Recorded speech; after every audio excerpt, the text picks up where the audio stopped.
எவன் மீதும் வருத்தமில்லை, அவன் மீதும் வருத்தமில்லை.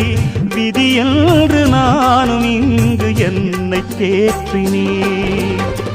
பெத்து போட்ட தாயும் விட்டு போனதுண்டு, பற்றில்லாமல் வாழ கற்றுக்கொண்டதுண்டு. எத்தனையோ பட்சி வந்து தங்கி செல்லுது, அவை ஒன்றுக்கொன்று சொந்தம் என்றா சொல்லிக் கொள்ளுது. நான் பிறந்தது தனியா, மண்ணில் வளர்ந்தது தனியா, பிழைப்பது தனியா, உடல் உழைப்பது தனியா.